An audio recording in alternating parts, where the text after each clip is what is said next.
بسم اللہ الرحمن الرحیم۔ سلوک والاحسان کا باب چل رہا تھا۔ اس میں ہم بات کر رہے تھے کہ کیسے انسان اپنے اندر اچھی صفات کو تلاش کرے اور انہیں پروان چڑھائے۔ یہ اچھی صفات کون سی ہیں اور ان کے حاصل کرنے کا طریقہ کیا ہے۔ 5 چیزوں کا بیان ہو گیا تھا۔ چھٹی چیز سے آج انشاءاللہ ہم شروع کریں گے بات۔ چھٹی چیز ہے توکل۔ یہ ہر مسلمان کو معلوم ہے کہ اللہ تعالیٰ کے ارادے کے بغیر نہ کوئی نفع حاصل ہو سکتا ہے، نہ کوئی نقصان پہنچ سکتا ہے۔ اس لیے انسان پر لازم ہے کہ کسی بھی کام میں اپنی تدبیر پر بھروسہ نہ کرے، کیونکہ ہمارے کام محنت ہے، ہمارے ذمہ محنت کرنا ہے۔ آگے اس کا نتیجہ، اس کا پھل، اس کا ثمر وہ اللہ عز و جل کے حوالے ہے۔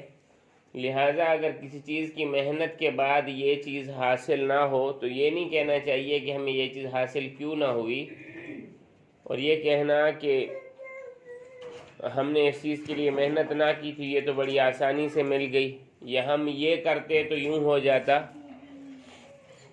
تمام معاملات میں ان چیزوں کو سوچنا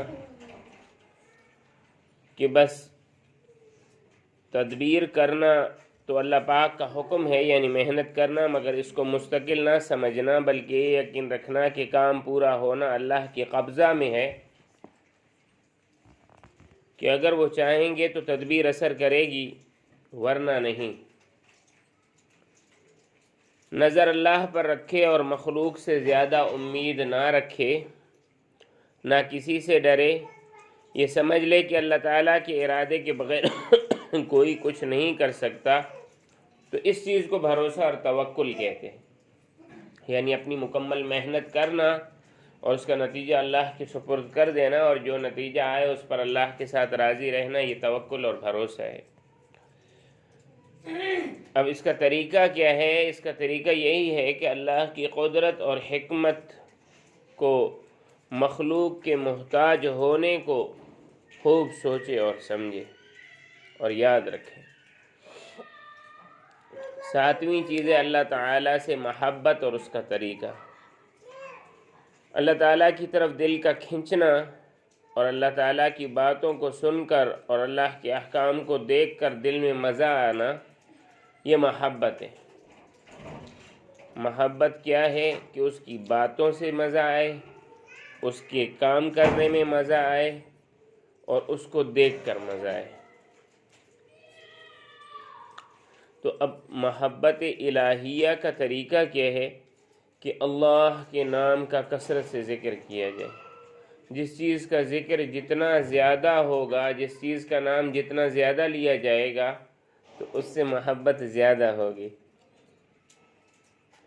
اس کی صفات کمال کو یاد کیا جائے کہ اس کی صفات کامل ہیں، وہ کامل طور پر بندوں کے اوپر رحم کرنے والا ہے، وہ کامل طور پر بندوں کے ساتھ مہربانی کا معاملہ کرنے والا ہے، وہ کامل طور پر عطا کرنے والا ہے، اس کی عطا میں کسی قسم کی جو ہے احسان جتلانے کی چیز نہیں ہے، وہ بلا غرض کے نوازتا ہے۔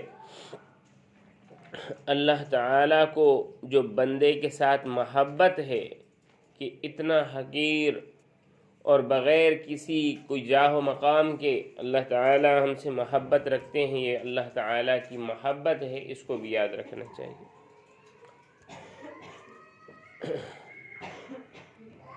8ویں چیز ہے اللہ کے حکم پر راضی رہنا۔ جو مسلمان کو یہ معلوم ہے کہ جو بھی ہوتا ہے اللہ تعالیٰ کی طرف سے ہوتا ہے، اور چاہے وہ ظاہراً ہمارے لیے جیسا بھی ہو، مگر اللہ تعالیٰ کی جانب سے جب یہ فیصلہ ہوا ہے تو اس میں بندے کا فائدہ اور خیر ہے، تو پھر ہر بات پر راضی رہنا چاہیے اور کسی قسم کا شکوہ اور شکایت نہیں کرنی چاہیے۔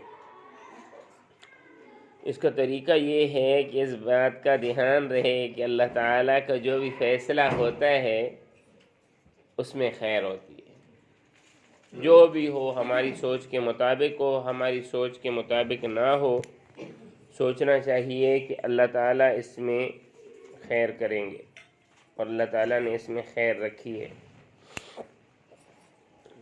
9ویں چیز ہے صدق نیت، یعنی سچی نیت۔ کوئی شخص دین کا کوئی کام کرے تو اس میں دنیا کا کوئی مفاد نہ ہو، نہ دکھلاوا ہو، نہ کوئی اور مطلب ہو۔ جیسے کسی کے پیٹ میں گرانی ہے، یعنی وہ جسم سے وزنی ہے، تو اس نے اس نیت سے روزہ رکھ لیا کہ ثواب بھی ملے گا اور وزن بھی کم ہو جائے گا۔ یا نماز کے وقت سے پہلے وضو ہو مگر گرمی کی وجہ سے دوبارہ وضو کر لیا کہ وضو بھی تازہ ہو جائے گا، ہاتھ پاؤں بھی ٹھنڈے ہو جائیں گے۔ یا کسی مانگنے والے کو اس لیے دے دیا کہ سوال سے بھی جان چھوٹے گی اور صدقہ بھی ادا ہو جائے گا۔ یہ تمام باتیں سچی نیت کے خلاف ہیں، بلکہ اس کا دنیاوی فائدہ ہے یا نہیں ہے، میں اس لیے رکھ رہا ہوں کہ میرے رب کا حکم ہے۔ دنیاوی فائدہ تو بے شک ملے گا، مگر نیت خالص ہو کہ اس سے یہ کام بھی ہو، یہ کام ہوگا۔ اب نیت خالص کرنے کا طریقہ کیا ہے کہ کام کرنے سے پہلے خوب سوچ لیا کرے کہ نیت میں اللہ تعالیٰ کی رضا کے علاوہ اور کسی چیز کا شائبہ یا شک تو دل میں نہیں ہے، اگر ہے تو اس کو صاف کر لیا جائے۔ 10ویں چیز ہے مراقبہ، یعنی دل سے اللہ تعالیٰ کا دھیان رکھنا اور اس کا طریقہ۔ دل میں ہر وقت یہ دھیان رہے کہ اللہ تعالیٰ کو میرے تمام ظاہری اور باطنی حالات کی خبر ہے۔ اگر کوئی برا کام ہوگا یا برا خیال لایا جائے گا تو اندیشہ ہے اللہ تعالیٰ دنیا اور آخرت میں سزا دیں گے۔ عبادت کے وقت یہ خیال رکھے کہ اللہ تعالیٰ میری عبادت کو دیکھ رہا ہے، اس لیے اچھی طرح ادا کرنا چاہیے۔ یہ سوچنے سے تھوڑے دنوں میں اس کا دھیان جم جائے گا، یعنی اپنی تمام چیزوں میں ایک سوچے، دھیان رکھے، پھر انشاءاللہ اس سے کوئی بات اللہ تعالیٰ کی مرضی کے خلاف نہیں ہوگی۔ مراقبہ کا ایک جو ہے بہت آسان طریقہ ہے، وہ یہ ہے کہ شام کو سونے سے پہلے، اس کو محاسبہ بھی کہا جاتا ہے اور مراقبہ بھی، کہ سونے سے پہلے سارے دن کے اعمال، بھائی صبح میں اٹھا تو میں نے کیا کیا، کوئی اچھا کام کیا اس پر شکر، کوئی برا کام کیا اس پر استغفار۔ تو سونے سے پہلے گناہوں سے استغفار اور توبہ بھی ہو جائے گی، اور اچھے کاموں پر اللہ کی شکر گزاری بھی ہو جائے گی۔ اس کا بہت بڑا فائدہ کیا ہوتا ہے کہ آدمی کو ہر وقت یہ ذہن میں رہتا ہے کہ میں اب گناہ کی طرف جا رہا ہوں یا نیکی کی طرف۔ تو ان چیزوں کا خیال رکھنا چاہیے۔ اللہ تعالیٰ سے دعا ہے کہ اللہ تعالیٰ ہمیں گناہوں سے بچنے کی توفیق عطا فرمائے اور اچھی صفات کو اپنانے کی توفیق عطا فرمائے، اور جو چیز ہم سنیں اس پر عمل کریں اور اس کو دوسروں تک پہنچائیں، اور اس کی توفیق عطا فرمائے۔ سبحانک اللہم و بحمدک، اشہد ان لا